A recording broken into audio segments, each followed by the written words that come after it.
Et coucou YouTube, on va regarder une vidéo qui nous parle des web-séries, les web-séries Choufine, ces geeks qui ont sauvé la fiction française. Alors YouTube, tu es peut-être au courant ou peut-être pas, moi je suis très fan de web-séries, en témoignent les jolies affiches du Visiteur du Futur derrière chez moi. Je suis très fan de Noob, je suis très fan de la Flanders Company, je suis très fan de tout ce lore, voilà, qui est un lore dans lequel j'évolue depuis que je suis toute petite. Je trouve ça trop bien, voilà, c'est mes racines choufines, je ne les renie pas, c'est super. On regarde souvent des web-séries un peu choufines sur ma chaîne Twitch, n'hésitez pas YouTube à venir me voir d'ailleurs sur Twitch, évidemment, les mardis après-midi, les vendredis soirs et les samedis après-midi et soir, bien sûr. Et puis voilà, on va regarder ça, on va voir ce qu'on a à en dire, ça va être fun, ça va être fun. Y a-t-il un propos politique à avoir sur ces geeks qui ont sauvé la fiction française ou peut-être n'est-ce qu'une vidéo de storytelling et c'est peut-être très bien comme ça aussi, nous allons voir ça tout de suite, tout de gong. Allez, c'est parti. Il y avait écrit quoi sur son enveloppe? Chiasman pilote. Le pilote de Chiasman, allez. Cette VHS, quelqu'un l'a enregistrée chez lui. Oh. Oh, ça va parler de tous les bails un peu, le fait que les séries c'est très du DIY et tout, ça va me plaire. Une plateforme, aucune validation, aucun budget. Juste des gens qui ont quelque chose à partager et raconter. Et puis, ça a disparu. Bitoman. Ah bah putain, il y avait de l'inspiration à l'époque, hein. Est-ce que la fiction sur internet c'était mieux avant? Des années 90, début 2000. Le mot geek enfin, c'était pas mieux avant, c'était différent quoi. N'est pas encore devenu une identité marketée et mainstream. Être un geek, c'est quelqu'un qui aime l'informatique, les jeux vidéo, les comics, les jeux de rôle, et pour les plus otaques d'entre eux, les mangas, l'animation japonaise et le cosplay. Mais à l'époque, tout le monde s'en fout. À l'ancienne, ça regardait encore le Club Dorothée, puis ça attendait de recevoir par la poste les VHS japonaises de leurs animés préférés. Ça squattait les forums à la fin des cours ou après le travail. Ça me paraît lunaire, hein. Je n'ai pas connu cette époque, je suis bien trop jeune. On peut croire que c'est juste un délire de Parisiens car cette culture paraissait plus accessible là-bas. Mais détrompez-vous, cette culture était partout. Nice, Toulon, Bordeaux, la campagne de Perpignan, Brest et j'en passe. Au début des années 90, c'était le Minitel, ensuite les chats IRC, puis les forums pour partager des idées ou débattre pendant des heures, et pour se retrouver dans la vie réelle, les librairies, les boutiques spécialisées et les conventions. Paris n'était qu'un point de rendez-vous, où tous ces gens se retrouvaient pour partager leurs passions et en découvrir d'autres. Ce qui a réellement soudé tous ces gens, c'était pas un goût commun pour un sujet, mais une passion commune.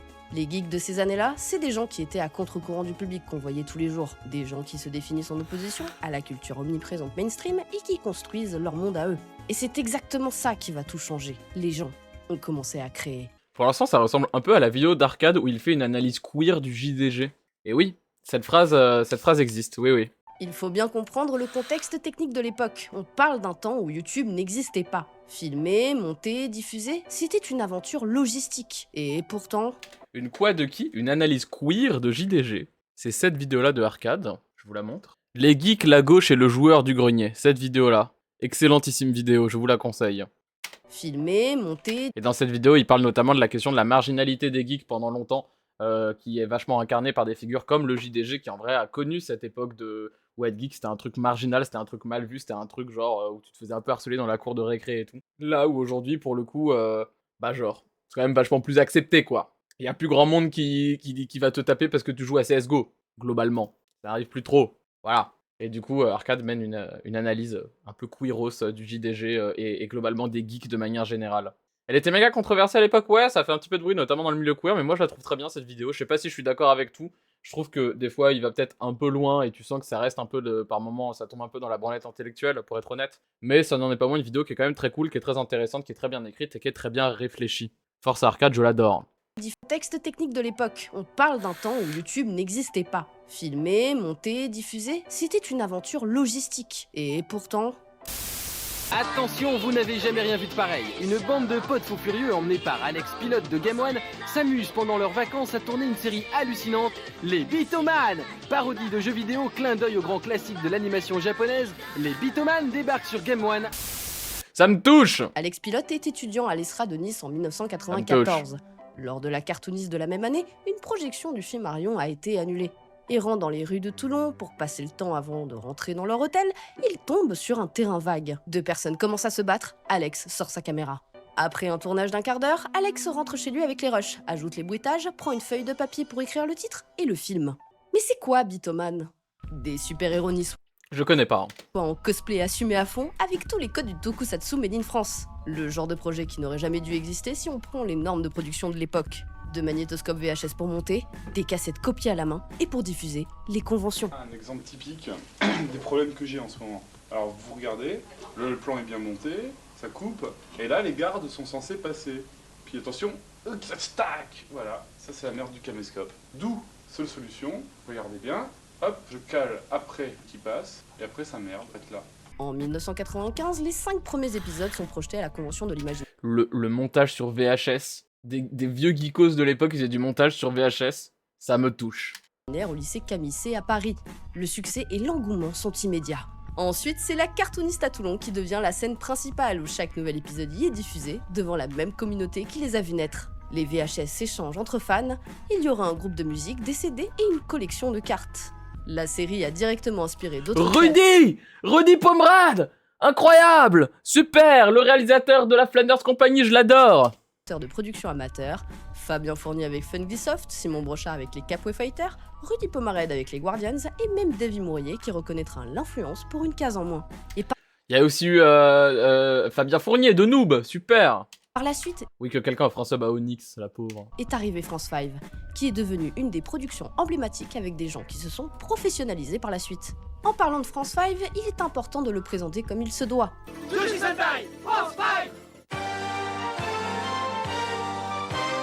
Les OG, j'ai jamais regardé France 5 et il faut que je regarde, ça a l'air incroyable. Pour l'instant, j'ai pas grand chose à dire à part que c'est beau de voir des gens faire communauté, que tu sens vachement le côté de marginaux, un peu fans d'un truc un peu chelou à l'époque et ça me touche quoi.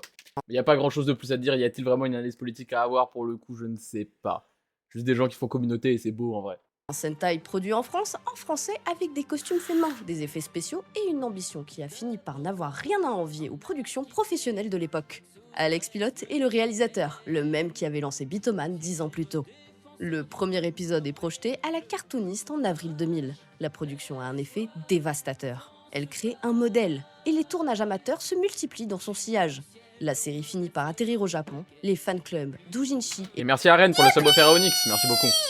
et les émissions télé relaient son existence. Elle gagne même le premier prix de l'émission Digital Stadium sur la NHK, une compétition de production amateur. Une série faite par des otaku français dans leur temps libre, primée à la télévision japonaise. Mais le projet qui illustre le mieux l'esprit de cette époque, c'est Damned. Ce petit combat J'en ai un t-shirt alors que je n'ai jamais vu la série. mis en appétit. Je me ferai bien une ville. Je vais détruire Grenoble. C'est Troublant Acide. Elle va détruire Grenoble. Non, Elle Diane, est la arrête. plus représentative de ce que c'était vraiment de créer à ce moment-là. En 1998, pendant la finale de la Coupe du Monde, Rudy Pomerade, sa famille et ses amis d'enfance tournent à Perpignan le premier épisode. Damned, les flammes du sabbat. Il trouve un caméscope dans le domicile familial. Il a son premier PC. Foudre. J'ai détruit Grenoble. Pluie de couteaux sur Grenoble. We are Charlie Grenoble. Oh là, non, bizarre, Troublant Acide, bizarre. Qui permet de faire du montage, une version de première et une seule envie, s'amuser à faire un film. Rudy gère tout seul, le scénario, la réalisation, le montage et les effets spéciaux. La série grandit avec lui. Il fait un premier reboot à Grenoble en parallèle de ses études avec une nouvelle équipe. Puis à Paris avec un second reboot justifié scénaristiquement. Damned évolue d'épisode en épisode, la mythologie se construit et les enjeux s'épaississent. Idem pour Atomic Ninja Master, où une bande de potes bordelais se retrouvait dans un terrain. Ça a l'air trop bien, Atomic Ninja Master, on m'en a dit tellement de bien, je trouve. Ça me touche. En fait, j'ai rien d'autre à dire que juste c'est beau, toutes ces vieilles séries, genre en mode c'est fou, il y a des gens, des vieux geekos puants de sueur qui pourrissaient dans leur chambre, qui se sont dit vas-y, on va sortir de notre chambre et on va créer un truc ensemble, genre c'est trop beau. Ça me touche, c'est beau, c'est beau quoi. Vague pour singer des chorégraphies de combat à la XOR. Chaque épisode de ces séries-films fonctionnait comme un bout indépendant tout en posant une brique pour construire une trame plus grande. On pouvait voir des arcs narratifs plus longs, des personnages qui évoluent et un univers qui s'épaissit. Et ces productions ne choisissaient pas leur genre par hasard. La science-fiction, les super-héros, la fantasy, tout ça, c'est des genres qui étaient absents du paysage audiovisuel français. Volontairement ignorés par les médias classiques, considérés comme trop niches et pas légitimes. Le web devenait donc l'espace où on ne retrouvait pas ce qu'il y avait à la télé, et les spectateurs y trouvaient enfin un écho de leur passion. Quelque chose qui leur disait enfin « ta passion a le droit à sa place ». Ce qui relie toutes ces productions, peu de budget, personne pour arbitrer ou pour dire « ça on peut pas le dire », une totale liberté et de créativité avec comme limite celle qui se donnait à eux-mêmes. C'est ça qui est fascinant dans cette période, toutes ces productions ne sont pas sporadiques. C'était un écosystème complet avec une chaîne de transmission. Des créateurs qui en inspiraient d'autres, qui eux-mêmes inspiraient d'autres créateurs. En gros, Genre, c'est ouf parce que ça, c'est très juste. Ils ont réussi à, genre, faire de la fiction, faire de la création audiovisuelle en sortant des vieux schémas capitalistes de production, de boîtes de prod et compagnie de merde, genre. Bon, ensuite, pour certaines productions, ça a viré un peu à reprendre justement ces schémas de merde parce que, bah, comme beaucoup de choses, ça s'est fait gentrifier, comme beaucoup de trucs de création un peu genre weeb, geekos, internet codé, je sais pas quoi, tu vois. Mais à l'origine, c'est quand même des gens qui ont réussi à faire ça, justement, genre des trucs trop stylés, qui avaient leur popularité, qui avaient leur fandom, qui avaient leur niche, sans pour autant devoir quémander les sous de random boîtes de prod qui allaient genre leur interdire certains trucs, leur dire de faire ça, les censurer dans leur script et compagnie, tu vois. En vrai, c'est cool de fou, genre. C'est trop bien.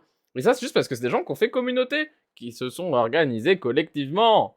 Ça fonctionne aussi dans, genre, juste la création, l'organisation collective, et c'est trop bien. Juste, c'est trop beau. J'adore. de la passion qui passait de main en main, de cassette en cassette. Parlons justement d'un mode de transmission, le fanzine, le magazine indépendant fait par des fans pour des fans. Le fanzine, c'est une tradition qui vient des geeks de la science-fiction, de l'heroic fantasy, de la Japanime underground, et qui a donné en France des choses Ça vient aussi beaucoup des milieux queer quand même, le fanzine. formidables. Animeland en est le meilleur exemple. En avril 1991 sort le premier numéro. Au départ, c'est un fanzine entièrement consacré à la Japanime, photocopié et distribué à la main. Derrière cette initiative, il y a Yvan West-Laurence, Pascal Lafine, Vincent Eusévu, Olivier Fallet et Cédric Littardi. Des passionnés qui se croisent dans des festivals, notamment en banlieue parisienne, à Corbeil-Essonnes. D'abord une association loi 1901, chacun mettait la main à la pâte pour la conception du fanzine. Et progressivement, le magazine monte en qualité. Les sujets se structurent, les interviews se professionnalisent, le point de vue éditorial s'affirme. En avril 96, Animeland sort en kiosque mensuel distribué partout en France. En passant au kiosque, le magazine s'ouvre à toutes les formes d'animation. Ce qui avait commencé comme un fanzine photocopié devient une vraie référence nationale. C'était tellement populaire et mainstream que j'ai découvert ce magazine dans mon CDI au collège de 120 élèves. Des bénévoles, des passionnés, chacun avec ses compétences qui se professionnalisent afin de partager leur passion. Et d'ailleurs, les mêmes noms reviennent. Olivier Fallet, rédacteur à Animeland, c'est aussi lui qui chante le générique de France 5 D'ailleurs, il me semble que la Flanders Company a été tournée dans les locaux d'Animeland. et qui joue Cancrelax, et Tibor Clairdouet, interprétant le professeur Burgonde. C'est une grande famille. D'ailleurs, Tibor aidera plus tard l'équipe des Guardians en prêtant les locaux de la rédaction d'Animeland tous les week-ends afin de tourner les épisodes de la Flanders Company. Troisième œil. Et puis on ne peut pas parler de cette période sans parler des conventions. On peut évoquer la cartooniste ou Epitanime, ces conventions qui ont été organisées bénévolement par des passionnés. Et puis on est obligé de citer Japan Expo, qui est devenu un J'allais dire, il parle toujours pas de Japan Expo, comment ça se fait? mastodonte commercial, mais qui au départ était une poignée de passionnés qui voulaient un endroit pour se retrouver. Oui, aujourd'hui la Japan Expo, ce serait compliqué pour moi de vous recommander de vous y pointer parce que c'est un peu l'enfer sur Terre. Et bah, ça a été quand même vachement repris par des grosses boîtes qui essayent de vendre leur bail et tout grâce à ça. Mais à l'origine, c'était vraiment très communautaire la Japan Expo. T'avais vraiment cet esprit DIY qui était assez dingue. Et ça me manque, hein. Ça me manque les conventions un peu de geekos, un peu genre Japanimation et compagnie, tu vois, qui étaient dans cet esprit très DIY, très communautaire et tout. C'est un peu dommage qu'aujourd'hui, ce soit... Enfin, c'est même carrément dommage qu'aujourd'hui les objectifs ce soit vraiment de faire des tals avec ce genre de convention, parce qu'à l'origine, c'était tellement cool. Je me rappelle, à Tours, dans ma ville, on a une convention qui s'appelle le Japan Tour Festival, qui a d'ailleurs été la dernière convention de ce style qui a eu lieu avant le Covid, et ça a été un cluster énorme d'ailleurs. Et la toute première édition, j'y étais, j'ai fait toutes les éditions depuis sa création. J'y serai encore cette année, si vous me croisez, si vous y êtes et que vous me croisez, n'hésitez pas à dire bonjour bien sûr. Les 2-3 premières éditions, c'était magnifique, particulièrement la première où t'avais vraiment cet esprit genre de très communautaire en fait, qui était d'une beauté. Il y avait des stands de mini web-séries de cons qui étaient là, il y avait genre plein de petites salles où il y avait genre des petites conférences de gens qui faisaient tel petit projet sur internet. Je me rappelle, j'avais beaucoup traîné avec à l'époque l'équipe de Project Wait qui faisait une saison alternative de fans de Doctor Who. Il y avait les gens qui faisaient la série animée du Donjon Nullbug qui était venue. Enfin, c'était trop cool. C'est vraiment trop bien. J'avais serré la main du JDG ce jour-là. Je me suis fait dédicacer un t-shirt par Bob Lennon. Quel enfer. Mais ça me manque en vrai. En vrai, cet esprit vraiment très genre geekos puants marginaux me manque. J'aime pas que ce soit devenu mainstream et donc ça a été gentrifié de baiser. C'est dommage, quoi, la gentrification. Venez à Japan Impact en Suisse, c'est petit mais très qualitatif. Je prends note. Bon, je n'irai probablement pas car la Suisse c'est à l'autre bout du monde pour moi, mais écoute à l'occasion. Fun fact, j'ai gagné un pass VIP pour une convention avec un concours qui consistait à faire rire la modération d'un site en envoyant une blague. Ma blague était « Salut, je peux être déban ». Tu mérites ta place, c'est une très bonne blague, bravo. Ce qui était important dans les Et conventions. d'ailleurs, et vous savez où est-ce qu'on souhaite... Bah voilà, Nugitos vient de le dire. Vous savez où est-ce qu'on trouve ce genre de conventions qui sont pas encore gentrifiées, qui ont vraiment cet esprit communautaire aujourd'hui en France? Chez les furries. Chez les furries, c'est pas encore gentrifié de con, pour l'instant, hein, parce qu'aux États-Unis ça commence à l'être. Mais, pour l'instant on résiste encore bien, et c'est glorieux, c'est super. Voilà. Salut, je peux être déban, me dit Onyx. Non. Par contre, je peux te ban si tu veux. Hop, voilà, faites un fursona, exactement, les queers et les geeks, faites vos fursonas. Exactement. C'était la rencontre. On voyait enfin la personne derrière le pseudo. On rencontrait les créateurs des films séries amateurs qu'on adore dans des petites salles. Et puis il y a un moment qui résume à lui tout seul comment ça se passait à l'époque. On est au début des années 2000, Game One se retrouve en galère pour remplir sa grille de programmes. Patrick Sarrea, directeur des programmes, demande à Alex Pilote de trouver une solution.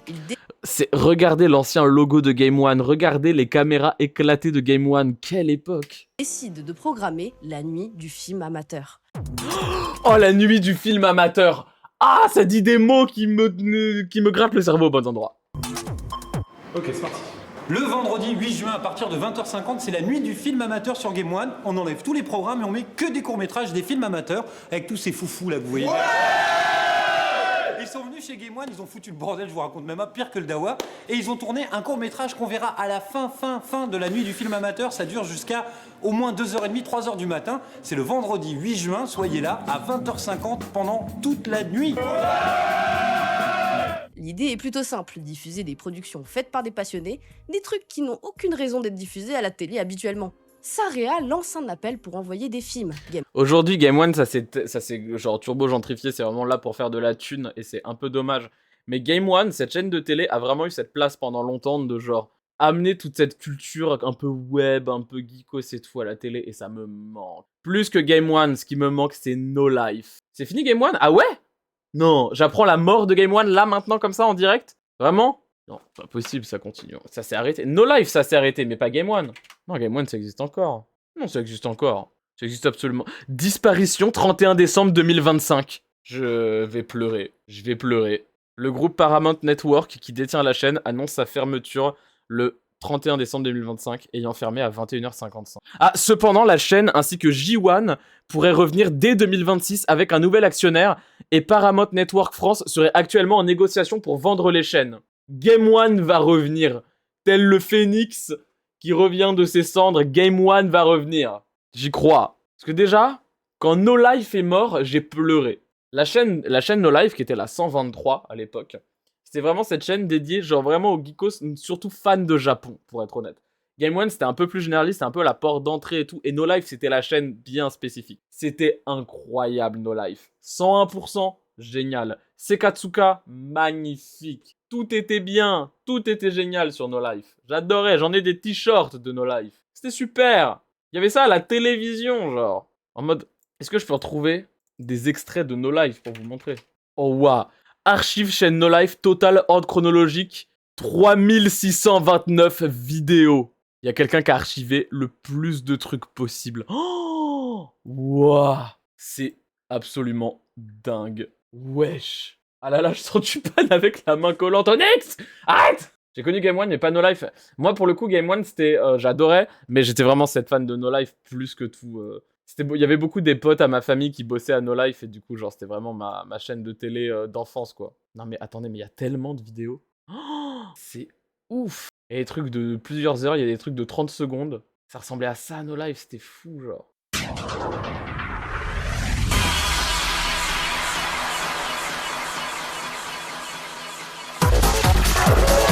Oh, ce générique.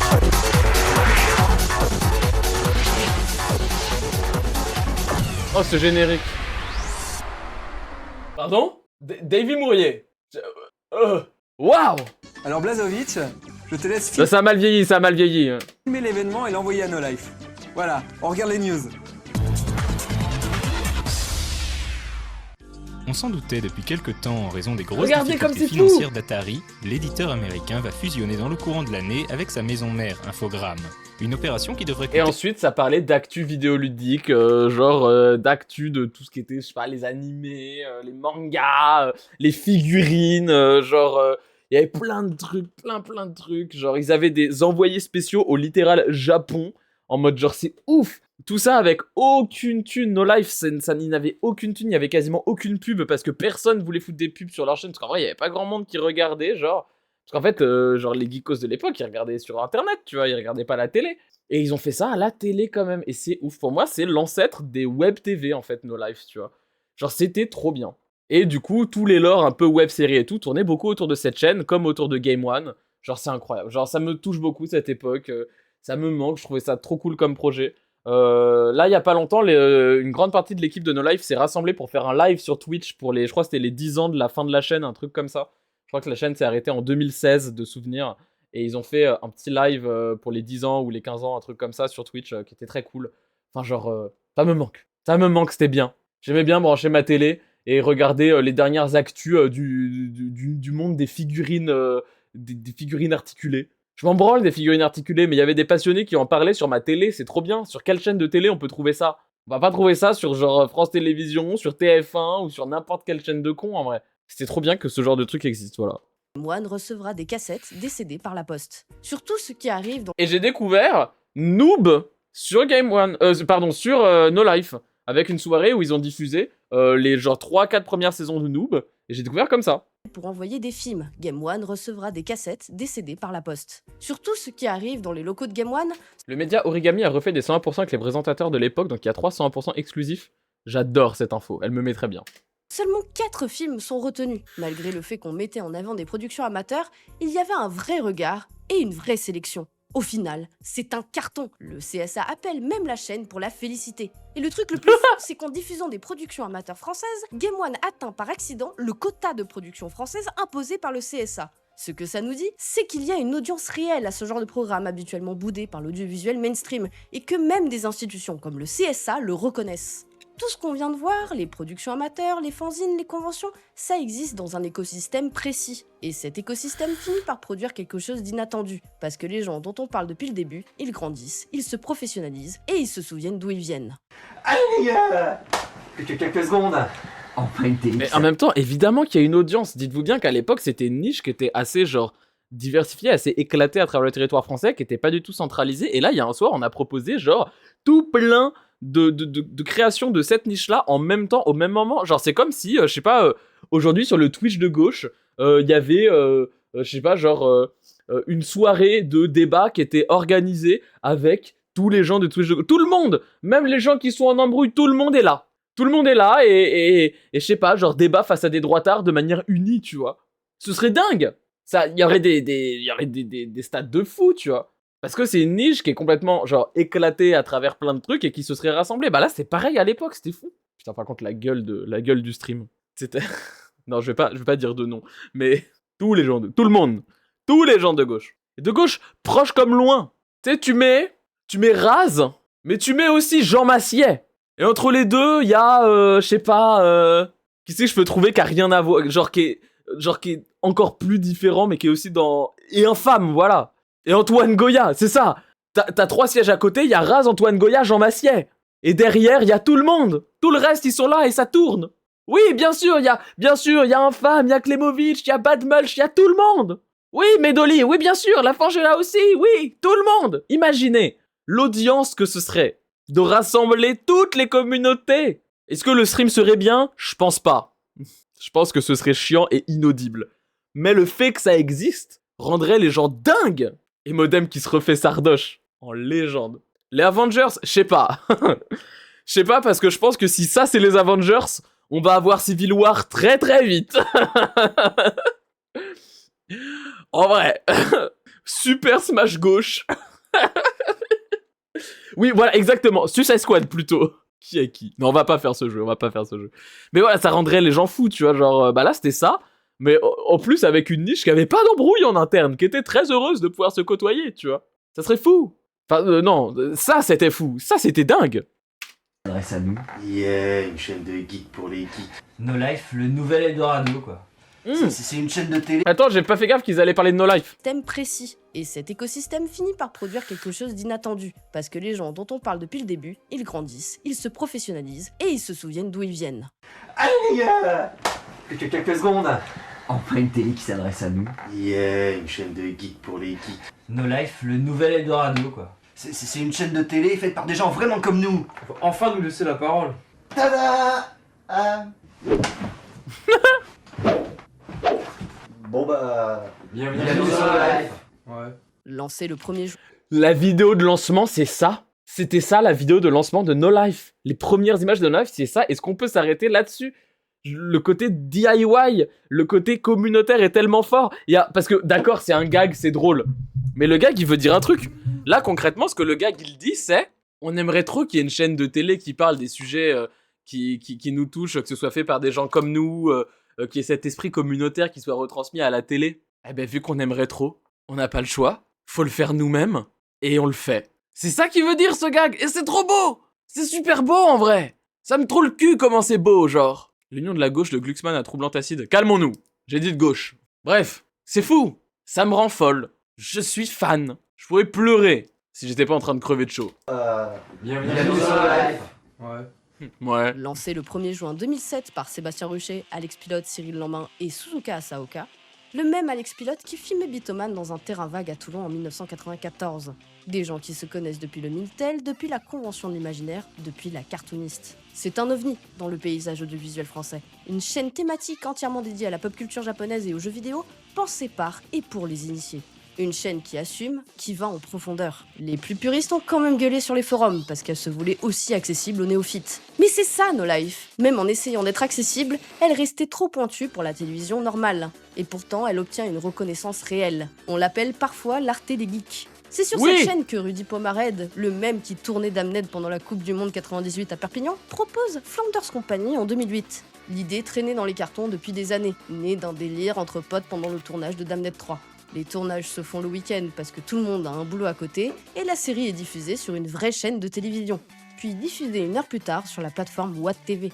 Pour la première fois, Dingue. cette scène qui avait toujours existé en dehors des circuits officiels se retrouve dans un paysage médiatique. Mais imaginez les trucs de fou que ça a dû leur faire au cerveau quand genre leur série de cons qui tournaient avec leur caméra de cons entre potes, à un moment il y a une chaîne de télé qui leur a dit si vous voulez, on le diffuse à la télévision.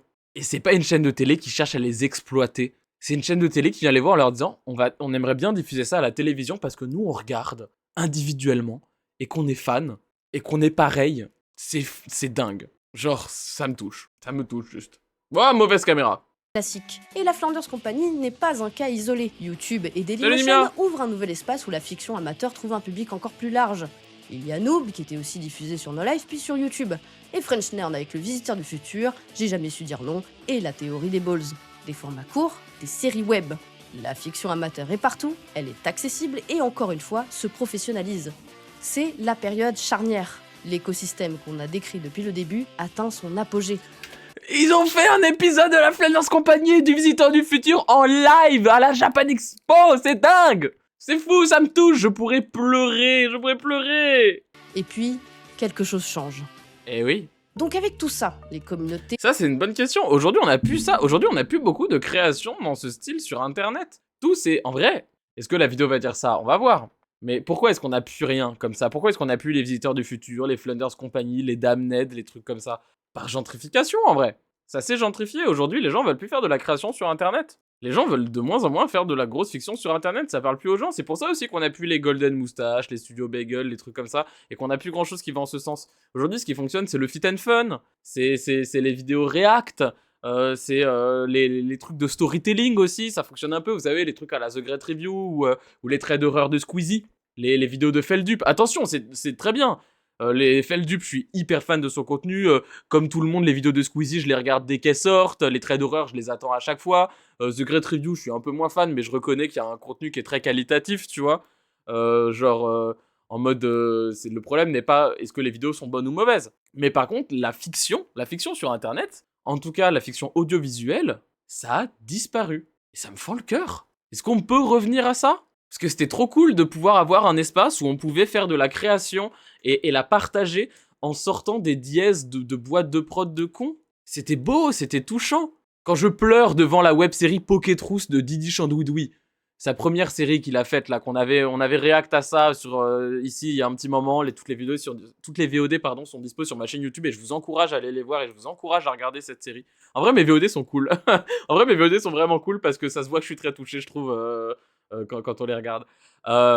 Pourquoi est-ce que ça me touche autant? Parce qu'il y a une innocence et juste une bonté profonde dans cette création qui est tellement belle.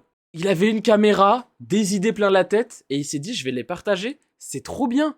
Quand est-ce qu'on a perdu ça? Quand est-ce que sur Internet, on s'est laissé avoir par des idéaux de genre financiers à vouloir être rentable et tout? Il y a une âme surtout, bah ouais, et aujourd'hui on perd ça. Tu vois, je suis très heureuse que Le Visiteur du Futur, ils aient enfin leur film qui a été au cinéma et qui a vachement bien marché.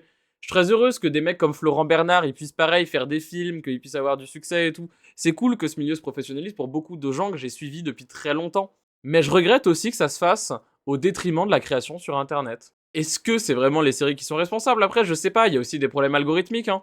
C'est aussi parce qu'aujourd'hui, les différentes plateformes de partage sur Internet, que ce soit YouTube, que ce soit Twitch, que ce soit toutes les en vrai surtout YouTube pour être honnête, hein, mais toutes les plateformes de diffusion sont en train de se casser la gueule, sont en train de genre plus être plus rentable que ça, en tout cas pas avec de la fiction, que la fiction aujourd'hui ça prend sa place sur notamment les sites de VOD, Netflix, Amazon Prime, Disney+, etc. etc. Et du coup, derrière, ça laisse plus trop de place au schéma de création alternatif, quoi. C'est un peu dommage. Oui, les adpocalypses de YouTube, ça a aussi complètement niqué cet environnement, tout à fait. Mais ça m'attriste.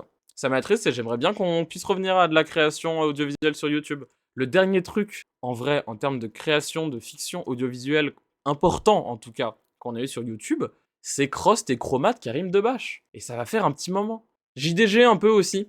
JDG pas la personne, mais les émissions JDG. C'est aussi très scénarisé. Il y a aussi un côté très web-série qu'on peut retrouver. Mais ouais, voilà, vous le dites dans le chat, tout à fait, bien vu à vous. Bravo pour ce troisième œil. Mais bon, à part ça, on n'a plus grand-chose, tu vois. Et même, genre, les gens aujourd'hui qui faisaient ça à l'époque, soit ils ont arrêté de le faire et maintenant ils font du fit and fun.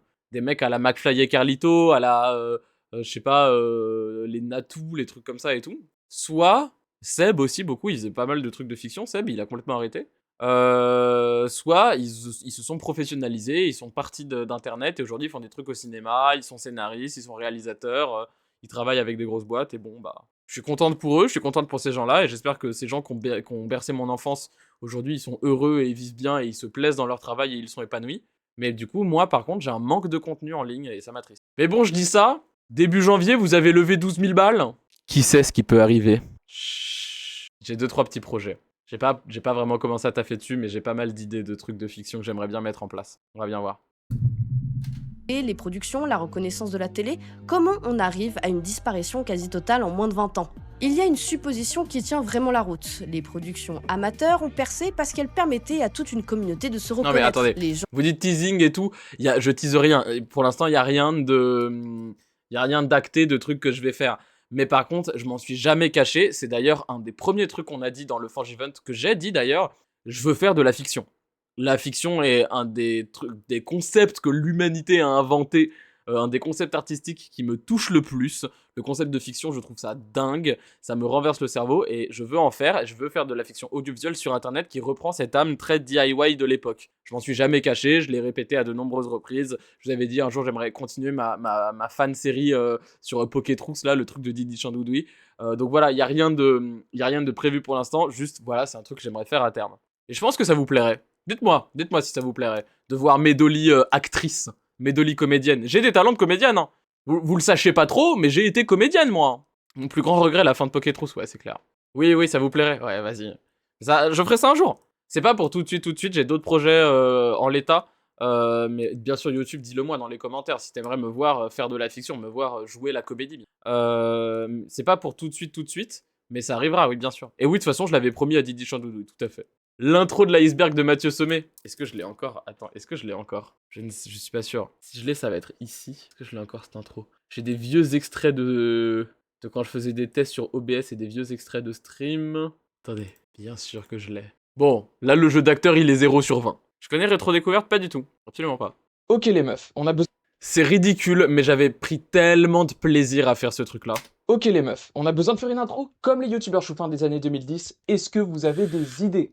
On refait l'intro de Frigel et Fluffy. On fait semblant d'être complètement drogué. On parle avec une voix très aiguë. Et on essaye de vesquiller les accusations le plus longtemps, en gros. Minute papillon.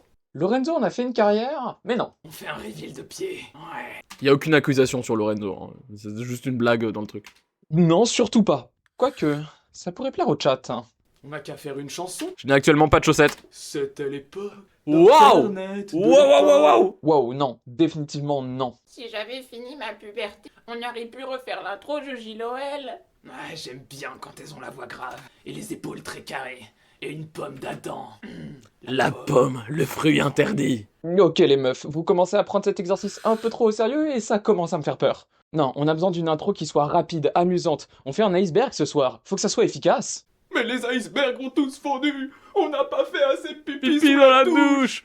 À l'époque, on avait un gag où on me découpait les oreilles et on faisait pipi dessus pour les faire cicatriser. C'est une vraie information. Et vu le chat qu'on a aujourd'hui, ça pourrait plaire à certaines d'entre elles. Ce que tu dis est toujours aussi terrifiant. Mais c'est vrai qu'on n'est pas passé à autre chose que les blagues pipi. Point d'exclamation pipi dans le chat. Ah, ferme-la. Bon, vous avez vraiment aucune autre idée. On refait l'intro du Fanta Bob Show. Non, L'époque, il n'y avait pas l'époque. Mais chèque de rime. Mauvaise émission, gamin. Mais ils ont pris de la drogue ou quoi? Un peu méta, mais c'est toujours la mauvaise émission.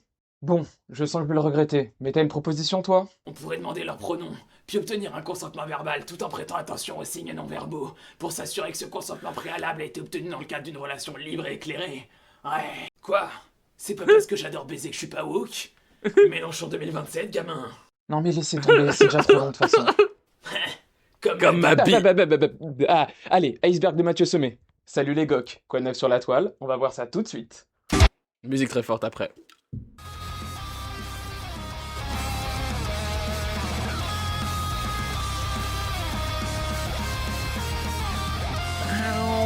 Palapapam. C'était super. On m'a dit dans le chat, un jeu d'acteur comme Mathieu Sommet à l'époque, c'était l'idée. Hein. Je suis capable de bien mieux jouer la comédie. Vous voulez qu'on joue la comédie? Non, attendez, on va finir cette vidéo. Déjà, je vous ai tunnel à montrer ma vidéo de con de Mathieu Sommet de l'époque, là. On va finir cette vidéo. Ensuite, je jouerai la comédie. Bien sûr, bien sûr, bien sûr. Ok, reprenons. En tout cas, tout ça pour dire, moi, la création sur Internet, bah, typiquement, en vrai, c'est con, hein, mais Salut les geeks de Mathieu Sommet, ça m'avait énormément touché. Parce que le fait d'avoir une émission qui était scénarisée, je trouvais ça incroyable. Cross et Chroma, je trouvais ça incroyable, voilà. J'ai eu cette chance de passer complètement à côté de Unknown Movies de In The Panda, parce que je pense que j'aurais vraiment apprécié si j'avais découvert à l'époque, pour être parfaitement honnête. Ça correspond vachement au truc que je pouvais kiffer dans le côté émission, mais qu'à un scénario. Bon, je suis passé à côté, et tant mieux, parce que ce gars est un gros fils de pute, de violeur de merde. Voilà, et je lui souhaite tout le mal du monde. Il a gagné son procès en diffamation, mais ça veut absolument rien dire. D'ailleurs, il l'a pas gagné, il me semble que c'est un non-lieu, ou un truc comme ça, je crois. En tout cas, ça ne veut pas dire que les accusations sont fausses pour autant, même aux yeux de la justice bourgeoise. Donc voilà, In The Panda est un violeur, on ne le répétera jamais assez. Mais en tout cas, les émissions scénarisées de l'époque me manquent. Faites-en revenir. Pourquoi ça n'existe plus? Moi, ma take, c'est parce que ça s'est gentrifié, qu'aujourd'hui c'est plus rentable et que du coup, y a moins de trucs comme ça, parce qu'aujourd'hui, on peut de moins en moins faire de création sur Internet si on n'a pas une grosse boîte derrière, parce qu'Internet, petit à petit, perd cet esprit de territoire, de liberté et de création communautaire au profit de grosses boîtes qui gèrent Internet à travers des réseaux sociaux qui cherchent à être rentables, à travers globalement des rachats de films, de séries ou quoi, par des grosses boîtes de prod hollywoodiennes ou quoi. Genre, je suis trop contente qu'on ait Five Nights at Freddy's, le film, qu'on ait The Amazing Digital Circus au cinéma, qu'on ait un film des Backrooms. C'est trop cool, mais ça témoigne aussi d'un truc de... Aujourd'hui, quand tu fais un truc sur Internet, ça va finir par rentrer dans le viseur des grosses boîtes de prod qui vont tenter de récupérer ton truc, et de facto, ça risque d'amener tout un truc de gentrification. J'ai pas encore vu le film des Backrooms, je pense que je vais l'adorer. Les films FNAF, je les ai adorés. The Amazing Digital Circus, dont j'ai été voir le dernier épisode d'ailleurs au cinéma. Je vais pas vous spoiler, vous inquiétez pas. J'ai trouvé ça trop cool, j'ai beaucoup pleuré devant. Voilà, la question n'est pas de la qualité de ces œuvres, mais la question est de quel est l'impact que ça va avoir sur tout ce tous ces chemins alternatifs de création sur Internet. Et je pense que ces conséquences ne vont pas être très très bonnes. Enfin, ne sont déjà pas très bonnes. Ah, pardon. Les gens qui regardaient France 5 ou Noob, c'était des geeks qui voyaient enfin d'autres geeks créer quelque chose de sérieux. Des gens comme vous et moi, avec peu de budget, peu de matériel, qui allaient jusqu'au bout. Ça a donné un lien. Avec ce lien, les spectateurs se reconnaissaient leur univers. Ce lien était aussi renforcé par la proximité avec les créateurs, sur les forums, dans les commentaires YouTube ou Dailymotion, et en convention. On pouvait interagir directement Attendez. les forums, dans les commentaires YouTube ou Dailymotion, et en... J'ai cet exact t-shirt. Le t-shirt qu'il y a sur la tête de Raphaël Descraques là à gauche, j'ai cet exact t-shirt, je le possède. En convention. On pouvait interagir directement avec eux. Mais alors, la culture geek a commencé à devenir mainstream. On avait des films Marvel à plusieurs millions de dollars au cinéma, les animes ont commencé à être disponibles sur des plateformes faciles d'accès, et la mode mettait en avant la culture geek. Soudainement, ce lien qui était si spécial n'a plus la même valeur. La fiction amateur a perdu sa raison d'être émotionnelle, son lien. Les stands de fiction amateur ont commencé à se vider au profit des youtubeurs Ah là là qui commentaient la fiction. Les youtubeurs Ah là là, oh là là, là là, ouh là là ont commencé à se vider au profit Ah, ça a mal vieilli, hein. des youtubeurs qui commentaient la fiction. Les youtubeurs Ouh là là. analystes, les critiques Ouh animés, là là. ces formats ont explosé Le GOAT, lui on l'aime encore. dès quand la fiction amateur commençait à perdre en vitesse. Est-ce un hasard? Les spectateurs ont commencé à se Le GOAT aussi. désintéresser de la fiction pour s'intéresser à ceux qui parlent de la fiction mainstream. Parce que ces vidéastes offraient quelque chose de nouveau. Un mec Ah là dans là. sa chambre, facecam, qui parle de trucs que t'aimes bien, avec un ton sympathique. C'est plus simple à produire, Non, plus simple arrêtez. à suivre et plus simple à partager. Faut dire qu'au début des années 2000, les spectateurs étaient avides de fiction amateur. On pardonnait des imperfections. Le spectateur des années 2010 est lassé, inondé de contenu super produit, et dans un monde où tu as le choix entre une super production d'un univers que tu aimes bien et un truc amateur avec plein d'imperfections, tu fais vite le choix. Il y a aussi un autre Ouais. facteur qui a planté le clou final. La danse des internets de Tai Shindeai, là, c'est ça que je vois. C'est la danse des internets de Tai Shindeai que je vois. Il y a un monde où c'est claim, mais je m'en fous. Je m'en branle. Je l'ai dansé, ce truc-là, en convention. C'est, voilà. Je vous l'ai dit, je suis une ancienne choufine, et j'ai honte de ça par ailleurs, évidemment. Mais, enfin, j'ai pas honte d'être une ancienne choufine, mais j'ai honte d'avoir dansé la danse des internets en convention. Mais je l'assume. Je l'assume, ce truc-là, là. Makers.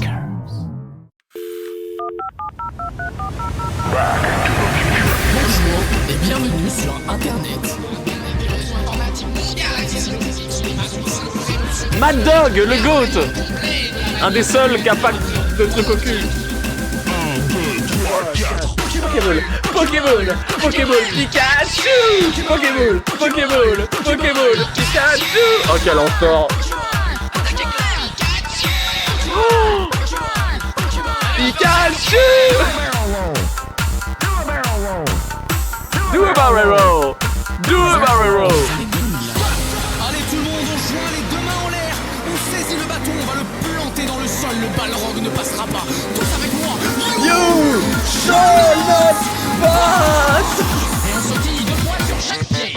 Yatta, la ta ta ta ta ta ta. Tu confonds Mad Dog et Sans Pseudo? Non, là c'est Mad Dog. À gauche c'est Mad Dog. C'est pas Sans Pseudo. Sans Pseudo est au milieu. Là c'est Sans Pseudo. Là c'est Mad Dog. Non, vous m'aurez pas sur Voxmaker. Vous ne m'aurez pas sur Voxmaker. Attendez. Là, peut-être que dernièrement j'ai fait beaucoup de moments politiques, à parler de transitude, à parler de genre, à parler de lutte anticapitaliste, à parler de grève, à parler de syndicalisme et tout. Ça a été très sérieux les streams dernièrement. Mais les OG de cette chaîne, les gens qui étaient là quand je streamais en août, en septembre, vous vous rappelez de la médole qui bandait sur le choufinisme? Vous vous rappelez de la médole qui faisait des réacts à ce genre de vidéos? Elle est encore là, cette médole! Juste que dernièrement, l'actu politique a fait que cette médole-là a dû se mettre un peu en retrait. Mais là, j'ai chaud, je suis fatigué, j'ai écouté de la grosse musique à la manifestive tout le matin, j'ai besoin de me relaxer, donc désolé, mais la médole qui kiffe sur Voxmaker, sur la danse des internets, sur Karim Debache, sur Damned, la Flunders Company, Noob et le Visiteur du Futur, elle va revenir un petit peu aujourd'hui. Au secours. Au secours. Cette médole me rend tellement joyeux. C'est la meilleure médole. Mais en tout cas, oui, non, vous ne m'aurez pas sur Voxmaker. Je connais mon Voxmaker lore par cœur. Je connais par cœur. Écoutez-moi bien, il y aura un iceberg de Voxmaker fait sur la chaîne de la Fange, avec Troublante Acide, avec peut-être Archicrasseuse, je ne sais pas. Ou avec quelqu'un d'autre, je ne sais pas encore qui. Bien sûr qu'il y en aura un. On n'a pas encore commencé à travailler dessus. On a un peu discuté avec Diane de cet iceberg. Sans plus, hein, vous attendez pas à ce que ça arrive tout de suite parce que pour l'instant, on a vraiment d'autres trucs bien plus prioritaires sur lesquels on bosse. Mais oui, évidemment qu'il y aura un iceberg de Voxmaker. Iceberg où je serai présente pour en parler, bien sûr. Et oui, je vais vous sortir des datas très précises. Je vais vous sortir des vidéos que je suis la seule à posséder, évidemment. Comme je vous l'ai dit, j'ai accès à un disque dur qui contient, et c'est pas une façon de parler, l'intégralité des créations audiovisuelles de Voxmaker. L'intégralité. Donc oui, j'ai les trucs les plus cursed et aussi les trucs les plus cool. Donc oui, ça aura lieu, ça sera très cool, c'est juste que ça va nous demander beaucoup de préparation et que c'est vraiment pas pour tout de suite, quoi. Même les boîtes magiques, bien sûr qu'il y a les boîtes magiques. Évidemment qu'il y a les boîtes magiques qui étaient uploadées sur Noko Noko TV, je crois, à l'époque. Évidemment. Évidemment. Non, parce que, certes, on a les disques durs de Scheisel, super, bien, génial, mais on a surtout les disques durs de Voxmaker.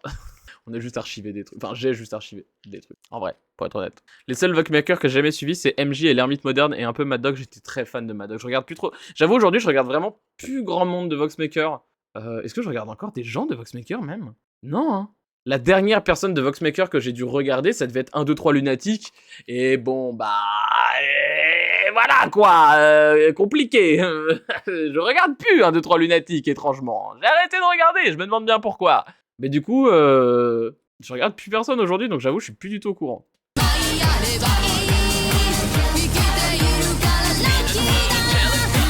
Peanut butter jelly time, peanut butter jelly time, peanut butter jelly time. Bref, tout ça pour dire, ça me rend folle que là, il y a la danse des internets, là. Elle est là, hein. Un mot qui apparaît, tu fais vite le choix. Il y a aussi un autre facteur qui a planté le clou final. Un mot qui apparaît à la fin des années 2000, début 2010, le mot cringe. La génération qui avait grandi avec tout ça avait vieilli. Et le geek ne voulait plus être associé aux nerds, aux passions farfelues. Il voulait être stylé. Ça peut étonner les plus jeunes, mais pendant une courte période, être geek, c'était être cool. C'était être un cool kid. Avec l'essor de la culture web et des blogs, le geek s'était mué en hipster. À l'avant-garde de la musique électro, des nouvelles technologies... Je t'en supplie, tu as très raison dans cette vidéo. Tu as très raison, je ne connais pas... C'est quoi le nom de la meuf qui fait Ludokino. Mais déjà, je vais m'abonner de ce pas, parce que la vidéo est vraiment bien. Mais Ludokino, tu es très basé dans cette vidéo, elle est très cool. Mais je t'en supplie, utilise le terme de gentrification. Parce que c'est ça qui s'est passé. Foutre une image de Monsieur Poulpe à la cérémonie des Césars, là, c'est pas anodin. Qu'est-ce qu'il fout là? C'est un mec d'internet à la base, c'est le pote à David Mourier, c'est le mec qui faisait les créations sur Golden ou sur Bagel, je sais plus, tu vois. Bah, gentrification. En vrai, gentrification, genre. C'est Suzuka le nom de la meuf? La voix off? Attends, c'est Suzuka de l'époque? Ah ouais? Ok. Ludokino, c'est un groupe de personnes? Ok. Non, ok, d'accord, oui, je me disais bien. D'accord, ok. Merci pour les petites infos. Mais je connais pas du tout la chaîne Ludokino, je découvre avec cette vidéo, je sais pas ce qu'il en est du reste, faudrait que je regarde, mais cette vidéo est très qualitative par ailleurs. Bravo, si vous voyez cette vidéo, bravo, vous êtes très doué, j'aime beaucoup votre compte, c'est super. Vous êtes très fort. Mais oui, c'est de la gentrification surtout en vrai tout ça. C'est juste de la gentrification, genre. C'est une fan de No Life? Ok, d'accord. Les réseaux sociaux étaient mués en hipster, à l'avant-garde de la Par ailleurs, la comparaison avec les hipsters est très juste. Électro, des nouvelles technologies, des réseaux sociaux. Geek is the new chic. Et dans ce contexte, enfiler un costume un peu débile pour faire de la fiction amateur potache, montrer une passion exacerbée pour ses obsessions d'otaku, de fans de comics ou de jeux vidéo, ça collait plus du tout avec l'image que cette génération... 10 minutes à perdre, c'était génial. ...les données d'elle-même. On préférait se reconnaître dans la figure du vingtenaire à chemise à carreaux et lunettes carrées, un peu décalé, qui faisait des blagues sur le fait d'avoir 25 ans et le nouvel iPhone. Certainement pas dans celle du gamin bizarre, fan de youtubeurs de l'époque, et de trucs comme les pandas, Minecraft ou My Little Pony. Bah quoi? Ça voulait devenir le mec de Bref. La passion sans filtre. Oh waouh, ça tire à balles réelles, oui. La comparaison avec Bref est tellement juste. Oui, c'est très juste. Ça voulait devenir le mec de Bref. Bref a parlé à ce public et a dit à ce public arrêtez d'être chouffin. En tout cas, devenez les nouveaux chouffins nuls. Les chouffins dont on se moque aujourd'hui. Arrêtez d'être les marginaux fans de leur petit bail un peu bizarre qui font communauté de leur côté. Arrêtez ça. Arrêtez la création communautaire. Arrêtez d'être chelou et mal regardé par le reste de la société. Devenez cool. Devenez quirky. Au secours. Non. Arrêtez. C'était très bien quand on faisait communauté. Pourquoi est-ce qu'on s'est laissé se faire gentrifier? Ça voulait dire misogyne? Non, j'oserais pas dire que bref, c'est un peu misogyne. Imagine je dis ça. Imagine je dis ça. Non, j'oserais pas dire ça. J'oserais vraiment pas dire ça, genre. Ce ne serait jamais mon propos. Je vous envoie juste le lien d'une vidéo dans le chat. Rien à voir avec ce que je raconte, voilà, je vous envoie juste le lien d'une vidéo. N'hésitez pas à aller la voir. Oh merde, pardon, merde, je partage le mauvais écran. Zut, je partage le mauvais écran. Merde, je voulais pas cliquer là-dessus. Ah putain de merde, je voulais pas cliquer là-dessus. Non, je voulais vraiment pas. Ah là. Non, revenons vite à la vidéo. Oh là, bizarre. Allez voir la vidéo d'Arcature, bref, elle est vraiment bien. Genre oui, bref, c'est turbo misogyne, entre autres. Il y a vraiment beaucoup de critiques à faire sur cette série. Et dire que bref a participé à tuer la création en ligne est très juste, je trouve. Sans ironie, Bah quoi? ça voulait devenir le mec de Bref. La passion sans filtre, sans ironie, c'était devenu cringe, et la fiction amateur en était l'un des symboles. Avant, il y avait les forums qui permettaient de créer des communautés durables. Tu t'inscrivais et tu revenais tous les jours pendant des années. Tu connaissais les pseudos, les opinions de chacun, les running gags, c'était un tissu social. Les réseaux sociaux ont abîmé ça. Twitter, TikTok, ils fonctionnent sur une logique inverse. Tu consommes, tu disparais, tu reviens. Pas de sentiment d'appartenance, pas de mémoire collective, même si on essaye de vous faire croire le contraire. Et c'est justement ce système de communauté qui assurait la survie des projets de niche. C'est elle qui donnait de la visibilité, qui participait au crowdfunding, qui faisait les sous-titres bénévolement, qui produisait du contenu secondaire. Sans cette communauté, le modèle s'écroule. Et les réseaux sociaux ont contribué à cet écroulement en transformant des communautés en Vous voulez dire que la création communautaire a besoin d'une communauté? Je tombe des nues, je tombe de ma chaise. audience et en flux éphémère. La culture geek des années 2000 a été construite sur de l'obsession. On regardait les mêmes épisodes 20 fois, on connaissait par cœur les scènes, les répliques, et cette obsession, c'est le carburant nécessaire à cette création amateur. L'algorithme aujourd'hui est construit pour nous donner de la variété, pour qu'on passe rapidement à autre chose. Et c'est bien joué parce que économiquement, les plateformes se retrouvent mieux dans cette logique. Pourtant, c'est une catastrophe culturelle pour les communautés de niche. Mais du coup, est-ce que c'était vraiment mieux avant? Pas dans l'absolu. Il y a plein d'outils et de moyens qu'on aurait aimé avoir dans ces années-là. Et puis aujourd'hui, on a beaucoup de créateurs super doués qui sont et ont baigné dans ces univers. Mais on a perdu quelque chose d'important. On a perdu la création par seule nécessité de créer. Cette nécessité qui naît parce qu'on n'a pas d'autre option et qu'on ne le voit nulle part. On a perdu ce lien de... Refaites du DIY, refaites des séries de cons un peu moches avec une caméra de merde. Putain. Écoutez-moi bien, je vais citer Orelsan. Je vais citer Orelsan. Mais, à un moment, dans une de ses chansons, Orelsan, il dit « Si tu veux filmer, t'as juste besoin d'un truc qui filme. » Ok, bon d'accord, il enfonce des portes ouvertes et c'est turbo cliché. C'est vrai. Mais la take est vraie. Voilà. Tu sais, des fois, on se moque de trucs, parce qu'en vrai, c'est normal de se moquer d'Orelsan, à raison, par pitié, genre. Mais, c'est un peu vrai. C'est comme quand on se moque de Thibaut InShape en mode sur son truc de... Mais t'es en dépression, mais putain, mais vois des gens, essaye de t'entourer, sors de chez toi, fais des trucs, force-toi à faire des trucs parce que si tu t'entoures, ça va aller mieux.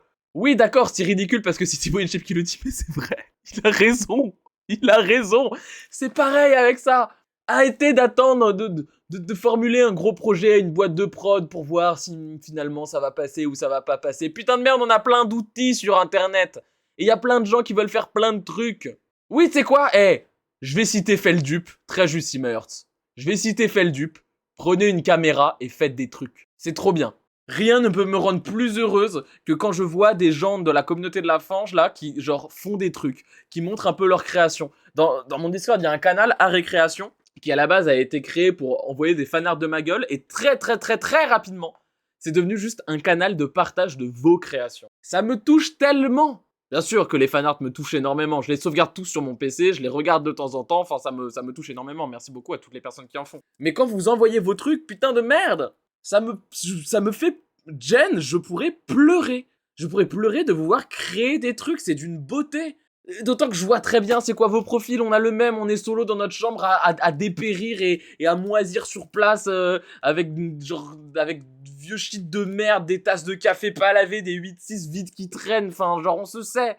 Et dans cette merde noire on arrive à créer, mais c'est d'une beauté. On n'a pas besoin de rentrer dans les schémas capitalistes de cons, on n'a pas besoin de refaire les Avengers, on n'a pas besoin de refaire Fast and Furious. Attention, j'adore Avengers, j'adore Fast and Furious, c'est pas la question. Mais en fait, on a juste besoin de créer, bah créons. C'est trop beau. Quand je vois tous les gens de la communauté qui sont lancés dans le stream, quand je vois les streams de Prolinin, quand je vois les streams de Simmers, ça me touche tellement.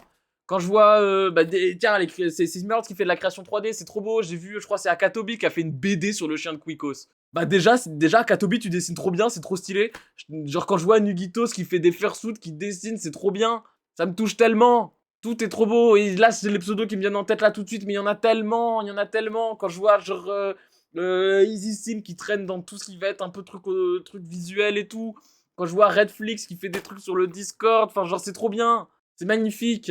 Continuez, c'est d'une beauté sans nom. J'ai une boule dans la gorge. En sachant que vous faites ça, j'ai actuellement une boule dans la gorge, je pourrais pleurer. Continuez, vous arrêtez jamais. Il n'y a pas besoin d'avoir un éditeur, un publisher, je sais pas quoi. Il n'y a pas besoin de fréquenter les grands noms de l'industrie de je sais pas quoi. Et on s'en branle. Ces gens-là, de toute façon, ils veulent pas de nous, bah on s'en fout. De toute façon, on va faire nous-mêmes de notre côté. Et c'est magnifique. Communauté, cette nécessité qui naît parce qu'on n'a pas d'autre option et qu'on ne le voit nulle part. On a perdu ce lien de communauté qui nous rapprochait, avant que l'industrie vienne combler ce besoin avec du contenu super produit. Mais on ne doit pas en finir là. Parce que si on vous parle de tout ça, c'est pas juste pour la nostalgie. La fiction amateur, la vraie, celle qui est faite en dehors du système audiovisuel classique, c'est pas juste un délire de geek frustré, c'est aussi... Mais moi j'ai recommencé les live tests, c'est vrai. Bah attends, je te follow, Volca.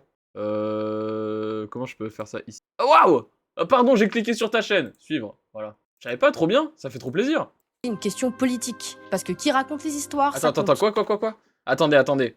Juste un délire de geek frustré. C'est aussi une question politique, parce que qui raconte les histoires, ça compte. Qui décide de ce qui mérite de passer dans le circuit traditionnel, ça compte. Et en ce moment, si on fait le compte de qui contrôle les grandes plateformes, on voit le dénominateur commun. Des milliardaires avec des idées très précises. On le voit avec Canal+, qui blague. Ça a voulu se gentrifier, ça a voulu un peu aller dans l'industrie et commencer à se faire un peu briller. Et immédiatement, qui c'est qui a pris la possession de la création communautaire? Les Bolloré, les Sterrin, tous les gros noms, tous les gros fils d'up qui ont des milliards et qui possèdent tous les médias et toutes les boîtes de prod parce que c'est des bourgeois qu'ils ont bien compris tous les trucs de guerre culturelle, qu'ils ont bien compris que des gens qui font communauté, des gens qui font de la création communautaire, bah ça nuit à leurs intérêts en tant que bourgeois. Voir des schémas, des chemins de création alternatifs, ça leur plaît pas. Comment ça t'as fait ta série et t'as pas proposé à Canal? C'est inimaginable. Tu veux créer une série, tu dois la proposer à Canal. Et puis s'ils refusent, tu pourras proposer à Netflix à la limite. Et au grand pire du pire, si jamais ça passe pas, tu pourras proposer à France Télévisions. Mais comment ça tu la sors en ligne? Hors de question. La vidéo est trop bien, la vidéo est trop basée genre. Des créateurs, des milliardaires avec des idées très précises. On le voit avec Canal+, qui blacklist des... Les idées en question, c'est des gros fachos, hein. Parce que en vrai, ok d'accord, les fictions choufines de l'époque, je veux bien, il y a des choses qui ont vraiment très mal vieilli, il y a des blagues qui sont vraiment pas bien, même pour l'époque. C'est vrai. On peut pas nier ça, on peut pas nier aussi la culture dans laquelle ça a baigné, qui avait des grosses critiques à faire, notamment sur les questions de misogynie et de racisme, où c'était un peu l'enfer sur Terre à l'époque. C'est vrai. Mais il y avait aussi des trucs très progressistes à l'époque. Franchement, en termes de création, il y avait des trucs très progressistes aussi. C'est aussi indéniable. Il y avait des fictions homosexuelles dans des gros noms de l'époque. Il y avait genre des trucs qui parlaient de marginalité. Il y avait aussi, et par ailleurs on parle de misogynie et de racisme, mais ça parlait aussi parfois très justement de misogynie et de racisme. En vrai. Genre, en vrai, tu peux faire une critique du Visiteur du Futur en disant que c'est très misogyne au début, et c'est vrai. Par contre, tu peux pas nier que c'est grave progressiste sur genre la saison 3, la saison 4, la saison... C'est pas pour rien que le perso de Judith était le perso préféré de tout le monde, genre. Comme dans toutes les séries, même des grosses productions. Bah ouais. La différence, c'est qu'à l'époque, si tu voulais voir des mecs s'embrasser ou des meufs s'embrasser, bah ça, tu pouvais le retrouver dans les web-séries de l'époque. Un peu moins quand même dans les grosses productions, on va pas se mentir. Donc en vrai, genre, c'est pas étonnant aussi que les gros médias de multimilliardaires, ils veulent aussi, genre, choper toute cette création-là et essayer de la détruire. En dehors de l'aspect économique des gens arrivent à créer sans passer par ces grosses boîtes de prod, il y a aussi le côté c'est aussi des fictions qui transmettent des idées qui sont cool. Genre Noob, ça parle de handicap. Et en vrai, plutôt justement. Toute proportion gardée, bien sûr, je suis pas en train de vous dire que Noob c'est l'avenir de la lutte anti-validiste, faut doser, évidemment. Mais, c'est pas non plus à côté de la plaque. Genre, et c'est Noob, quoi. Enfin, en mode, c'est pas la série sur laquelle j'aurais forcément, là, comme ça, quand tu m'en parles, parier mes jetons en mode, ça va être la série progressiste du moment, non, hein. Et pourtant c'est là, pourtant il y a des moments où ça parle de handicap, ça parle de maladie, ça en parle très justement. Ça parle de solitude. C'est fou de pouvoir parler de solitude comme ça. De pouvoir... Enfin, le concept même de la web-série Noob, c'est de dire, on est seul, triste et malade, et on a beau être différent, on a besoin de faire communauté. Faisons communauté. C'est ça le propos de cette série. Aussi maladroit soit-il, aussi critiquable soit-il sur énormément d'aspects, à la fin de la journée, c'est quand même ça le propos. C'est trop bien. C'est pas un propos qu'on va retrouver dans les grosses prods, hein. Créateurs pour leurs opinions ou encore des plateformes détenues par des gens dont les positions politiques influencent ce qui est financé et diffusé. Dans ce contexte-là, la capacité à produire de la fiction en dehors de ce système, c'est pas anodin. Cette scène-là et toute la culture qui gravitait autour, ce n'était pas juste un délire de potes geeks blancs hétéro. Des gens maquillés comme ça, vous les voyez passer sur Canal? Des fictions avec des gens maquillés comme ça? Jamais! Jamais on voit ça sur Canal. À la limite, on peut le voir sur France Télévisions avec 2-3 shows, des trucs à la Derby Girl ou quoi, et encore en vrai. Cette scène-là et toute la culture qui gravitait autour, ce n'était pas juste un délire de potes geeks blancs hétéro-bourges, loin de là en réalité. C'était un espace d'expression bien plus mixte de ce que l'on pourrait croire, et ce mouvement est encore en vie aujourd'hui. Mais ailleurs, sur la chaîne YouTube Everywood, on peut voir un nouvel essor de la scène geek et otaku de demain. De la fiction populaire qui émerge en dehors des grosses boîtes, bricolées avec les moyens du bord comme à l'époque. Ces gens-là font exactement ce que faisaient les groupes de créateurs de fiction amateurs de l'époque, combler un espace qui n'est pas représenté et que les médias mainstream ignorent. Le truc qu'on a vu naître puis mourir en France renaît ailleurs, sous d'autres formes, avec de nouveaux outils. Mais est-ce que tout est réellement mort en France? Bien sûr que non. La fiction amateur indépendante existe toujours. Il y a toujours des projets de web-séries et de films amateurs, certains projets rencontrent même leur public. C'est juste que ça ne suscite pas le même engouement dans la culture geek d'aujourd'hui. On revient au point de départ, c'est marginal, quasiment inconnu, et tout le monde s'en fiche. Bah j'ai une boule dans la gorge. Voilà, je vous le dis, ça me touche énormément. Cette vidéo me touche énormément, je pourrais... Jen, à tout moment je pleure. Merci à tous d'avoir suivi ce C'était tour trop d'horizon bien. qui aurait évidemment mérité un documentaire de plusieurs heures. Ouais. On n'a pas eu le temps d'être exhaustif, donc n'hésitez pas à partager C'était trop bien, je veux que vous fassiez un documentaire de plusieurs heures sur cette chaîne, vous êtes trop fort, bravo. vos souvenirs dans les commentaires. Remerciements du cœur, oh, toute l'équipe de la Flanners Compagnie, Damnet, Game Production, FuryMed, Atomic Ninja Master, Resident Kitsch, Bitoman, France 5, mon MacBook Air M1 16 Go de RAM, mon DaVinci qui n'a pas crash une seule fois et certainement pas la ville de Dax. Ça me touche. Elle remercie les web-séries qu'elle a regardées dans son plus jeune, ça me touche, premier degré, ça me touche, genre. Voilà, je suis touché. Merde alors. C'est trop bien, c'était vraiment bien. Et bah écoutez, j'irai suivre cette chaîne avec beaucoup d'attention, cette vidéo était excellentissime. À parler avec beaucoup de justesse du phénomène des web-séries, de leur apparition, de leur développement et de leur disparition en y amenant une analyse politique que j'ai trouvée très juste, sur laquelle j'ai pas grand chose à rajouter. Genre, c'était carré, faites des trucs, créez des trucs. Comme ça a été dit à la fin, aujourd'hui, la fiction sur internet, elle est pas morte, elle est en train de renaître sous des formes différentes, parce que bah, les temps ont évolué, hein, je vais pas non plus être réactionnaire, hein. Je bande cette époque par nostalgie, mais je ne pense pas qu'il faille la reproduire, je pense qu'il faille la faire différemment, la faire évoluer, la faire avec notre temps. Et il y a moyen de faire ça, il y a plein de formes de création plus ou moins alternatives qui existent aujourd'hui, que ce soit les réponses évidentes style le format court via TikTok, hein. Moi je suis très fan de beaucoup de petits créateurs sur TikTok qui font des trucs un peu de fiction ou quoi, et c'est trop bien, même si c'est en format court. Je pense aussi aux fictions audio qui reviennent vachement à la mode, avec des podcasts à la The Magnus Archives, ou en France avec des formats comme Calls. Il y a plein de choses qui existent, il y a plein de manières de créer. On commence à avoir de la fiction en direct, je pense à... c'était le pote de Dream là, Ranboo, je crois, c'est Ranboo qui avait fait un ARG en direct qui était trop cool. Je pense à ce que peut faire Feldup aussi, qui parfois est un peu fictionné, qui est très cool. Il y a plein de manières de faire des choses trop belles, tellement touchantes, qui viennent du cœur, qui ont de l'âme. Faites de l'art, merde à la fin, faites de l'art, c'est juste trop beau. C'est juste trop beau, c'est la chose la plus humaine qu'on puisse faire. Sortons de ces chemins capitalistes de production de merde et faisons nous-mêmes. Faisons nous-mêmes, parce que nous, ce qu'on a dans la tête et ce qu'on a dans le cœur, c'est d'une beauté sans pareille, que personne saura nommer ça à notre place et que personne le fera à notre place. Et si des gens tentent de le faire à notre place, ce sera ridicule as fuck, ce sera nul. Ça fera Euphoria saison 3 et franchement, on n'a pas envie de revoir ça. Venez, on crée les trucs nous-mêmes, on sait très bien les faire. Non, ça me touche, je suis touché. L'art pour la lutte, exactement. Oui, d'ailleurs, c'est très juste, hein, j'en ai pas tant que ça parlé, mais c'est aussi une manière de lutter, c'est aussi une manière d'apporter des messages que vous... Enfin si, d'ailleurs, j'en ai parlé. C'est aussi une manière d'apporter des messages que vous retrouverez nulle part ailleurs dans la création. La culture, c'est politique. c'est bien. Bah, j'étais à la manifestive aujourd'hui. Je peux pas vous dire autre chose que la culture, c'est politique. Hein. J'ai passé ma journée à manifester pour défendre les free parties. On est bien dans la politique et dans la culture. Mais en dehors de ça, la culture, c'est aussi un moyen d'apporter la politique, de convaincre les gens. C'est ce qu'on appelle la guerre culturelle. C'est un concept du penseur communiste et antifasciste Gramsci. Et ça fonctionne encore aujourd'hui. C'est encore toujours d'actualité aujourd'hui. Cette guerre culturelle, on doit la mener et on doit la gagner. Donc faites de l'art. Vous voulez faire avancer la lutte? Vous pouvez le faire d'une manière toute simple, en faisant de l'art et en portant nos idéaux, en portant notre voix, en portant notre parole, en convainquant des gens avec cet art. C'est possible, c'est faisable.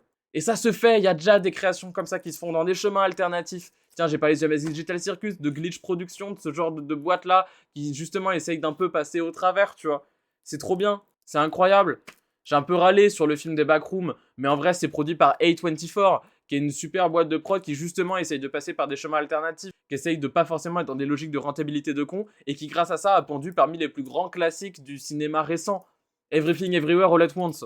Magnifique film, excellentissime, que je vous conseille très fortement. Ça a été produit par A24. Et d'ailleurs, c'est un film de youtubeurs à l'origine. Les réals de Everything Everywhere All at Once, à l'origine, ce sont des youtubeurs. Et d'ailleurs, ça se ressent dans le film. Il y a tellement de choses magnifiques à faire, alors faites-les. Prenez une caméra, filmez des trucs. Ouvrez FL Studio, ouvrez, je sais pas, n'importe quel logiciel de dessin de con, la Fire Alpaca ou je sais pas quoi. Ouvrez Ableton, ouvrez DaVinci.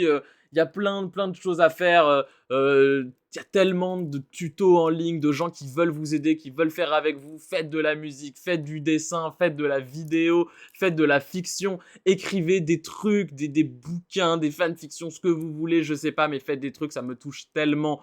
Ça nous touche tellement. N'en ouvrez pas Windows Movie Maker par contre, s'il vous plaît, dosez. D'ailleurs, ça n'existe plus maintenant, c'est Microsoft Clipchamp. Ne deadname pas Windows Movie Maker ici. Mais oui, mais j'ouvre Ibis Paint sur mon téléphone et j'ai signé avec mon gros dard. Mais tu sais quoi, oui, fais-le. Le nombre de vidéos que j'ai vues dans mon enfance qui avaient été faites sur Flipaclip, logiciel d'animation sur téléphone. Et bah pourtant, c'est des vidéos qui m'ont tellement touché. Ouvrez CapCut, faites des edits. Je sais pas, j'ai des edits qui m'ont fait chialer, c'est de l'art. C'est de l'art. Ouvrez Recordbox, ouvrez Virtual DJ, tout existe. Il y a des tutoriels pour tout ce que vous voulez, alors faites. Vous avez envie de faire, alors faites. N'attendez pas qu'un truc tombe du ciel, ça n'arrivera pas parce que personne ne le fera à notre place, personne ne nous poussera à notre place. Les gens n'attendent que nous, on n'attend que nous. Faisons-le, partageons ensemble tout ce qu'on fait et venez, on kiffe dans un monde d'art et de culture qu'on crée nous-mêmes et qu'on défend nous-mêmes. On se laisse pas avoir par la gentrification, par les espèces d'intégrationnistes de cons. On fait les trucs entre nous, pour nous, nos trucs bizarres, nos trucs marginaux, nos trucs qui nous plaisent, qui nous touchent. Et à la fin de la journée, la vie elle va être tellement belle, putain. Ouvrez RPG Maker aussi d'ailleurs, mais ouvrez Blender, ouvrez Unity. Il y a tellement de logiciels pour tellement de formes d'art différentes. Pourquoi est-ce qu'on s'empêche de le faire? Pourquoi est-ce qu'on voudrait s'arrêter en se disant oui, mais j'ai un projet que je voudrais porter auprès de genre telle boîte, que je voudrais essayer d'avoir un peu des moyens. Il n'y a pas besoin. Il n'y a pas besoin d'avoir un projet qui va sortir dans toutes les salles de cinéma, qui va renverser le monde du jeu vidéo, qui va être top 1 sur Steam, on s'en fout. Et d'ailleurs, hein, les derniers projets comme ça qui ont renversé les gens, bah généralement c'était des projets qui venaient du milieu underground ou qui venaient de chemins alternatifs. Dans le jeu vidéo, le dernier truc à complètement renverser le monde, c'était Undertale. Ça a été fait sur RPG Maker par un seul mec. Tiens là, vous avez mis une alerte de petite sœur. Petite sœur, c'est pas une industrie blunt, hein. Elle fait ses trucs sur FL avec ses potes dans des apparts tout moisis, j'en doute pas une seule seconde. Mais c'est des trucs qui arrivent à percer comme pas possible, parce que c'est trop bien. Voilà. Et allez streamer iPad Kit de Bébé Étoile aussi. Ça va vous faire pleurer. Après cette capsule, ça va vous faire pleurer. Le lien est dans la description YouTube.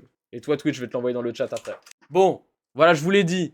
Aujourd'hui, la vie est belle et tout est tellement là. C'est le titre du stream. La vie est belle et tout est tellement là.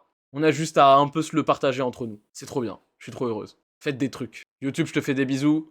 Mets un pouce, booste la vidéo, abonne-toi, mets la cloche, mets un commentaire. Viens me voir sur Twitch. Moi, c'était Medoli. Je stream les mardis après-midi, les vendredis soirs et les samedis après-midi et soir. Créez des trucs. Je t'aime YouTube. Plein d'amour. Ciao.